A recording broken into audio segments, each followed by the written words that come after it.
Hi, everyone, and welcome to Let's Get Visible, a podcast for small business owners, helping them to grow, have a sustainable business, and get more visibility online. I'm Dawes Brown, and I'll be bringing you SEO and digital marketing tips, as well as interviews and conversations with other small business owners. So, let's get started.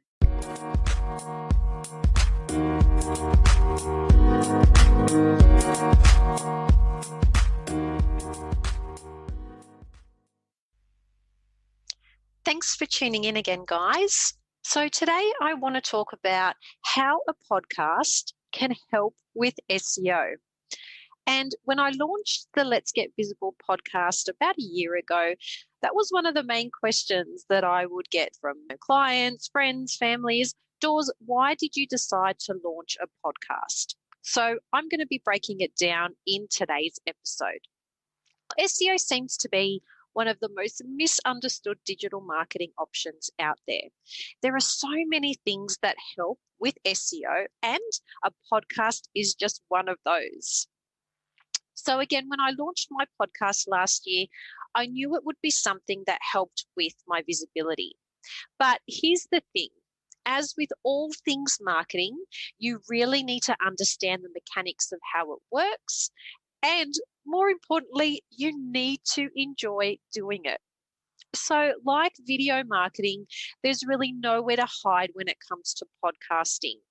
If you can't bring across your personality or be engaging, then it may not be the best use of your time and your budget.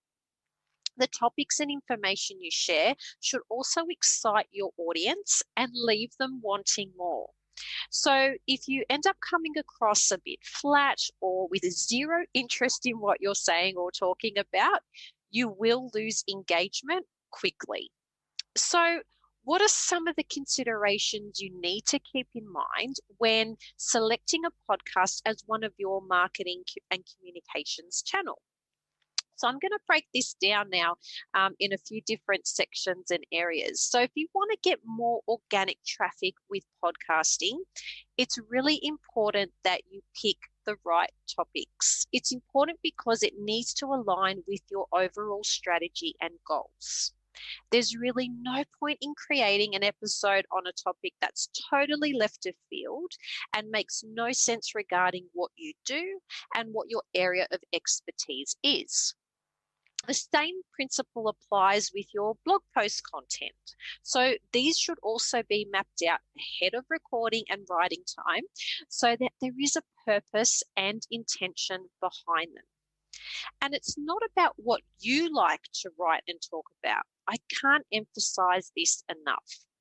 It's really important that you do your topic research. You find out what people are talking about and what information they're looking for. You can then become their go-to resource on that topic or area. The next really important point I want to cover is your podcast structure. Now, whilst I do love to have a natural and easy flowing conversation on my podcast episodes, you must remember to add some structure to these. And to help with search engine optimization or SEO, you also have to think about incorporating the all-important keywords in things like your podcast episode titles and then stick to the main topic.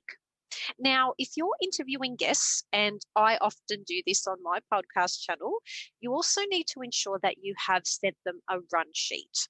The last thing you want to do is leave them feeling nervous or unprepared. As I mentioned before, you can't hide in podcasts. Along with this, you should also let them know how the recording will take place. Now, I usually do this over a platform, Zoom. That way we can see each other visually and know when we're speaking and try to not speak over each other. But it's really important that you make them feel as comfortable and as calm as possible. And it will go a long way in making sure that your podcast and your episode does run smoothly. Editing your audio content. So once you've gone through and recorded your episode, it's time to start editing that audio content. If you take a listen to other podcasts, you will notice a few consistent components. There's the all-important intro, which should be pre-recorded separately, and it lets listeners know who you are. So are you the podcast host, what the podcast is about, and who it's going to be tailored for? Next, you want to add some catchy intro music that aligns with your brand. And most platforms will offer some free tunes here, so you don't need to worry about getting an orchestra organized for this.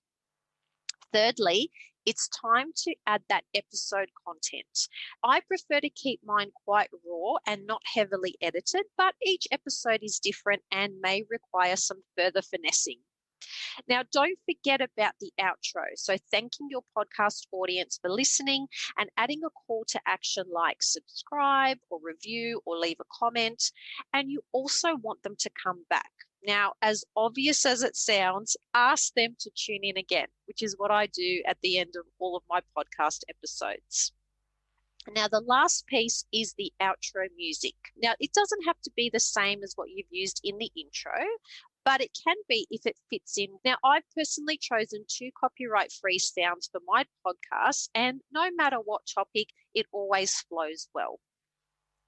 Now, we come to sharing your podcast. So if you really want to amplify your message and get it out there, most podcast apps will have a distribution process whereby your episodes are syndicated across other popular platforms like Apple Podcasts and Spotify and so on. But have you thought about your own website? So many times I've seen quite a few podcasts, get launched, and yes, they are syndicated, but they're not added to that business's website. So when it comes to podcast SEO and getting the full value of your individual episodes, I highly recommend adding a podcast section, the same as you would a blog section on your website. And this way, the juicy content with all those important topic keywords can also be seen by search engines like Google. And as with blog content, podcast content is gold, as long as you take into considerations the points I've just mentioned. There must be structure and topic selection that's relevant to your area of knowledge and expertise. Now, here comes the social media part. Your social media channels are incredibly important. It's a great tool to further share your content and brand messaging, and it also helps you with your SEO efforts. Now, if you have an email list, this is another great way for you to be able to send online users update or notification to get your podcast audience engaging with your audio content. So, to have a successful podcast, and again, as with all things marketing, being able to have a successful podcast channel is going to take some time to build. It really depends on the amount of effort and time you can contribute to it. Now, having a podcast is just one of my many SEO strategies that you can also utilize to increase the online visibility of your business and brand. But most of all, it's lots of fun. Whilst thinking about your podcast rank, don't let that be the only reason for doing it. Give your podcast audience a great user experience by sharing your insights and having real conversations. And it doesn't need to be 100% perfect or Instagram ready. It should be engaging and entertaining and ready for your audience to enjoy whilst they're maybe working or driving or just chilling out on the weekend. So I have a question for you. Are you ready to dive in and take the podcast plunge? If you do need any advice or any help on this, please feel free to reach out. But thanks again for tuning in, and I'll catch you next time. Thanks for giving this show a listen. And don't forget to leave your feedback and rating, as this would make me very happy. Now, if you want to learn more about me or my services, please jump on over to letsgetvisible.com.au, where you'll also find links to my socials so you can connect there as well. Okay, well, that's a wrap for another episode. So I'll join you next time on the Let's Get Visible podcast. You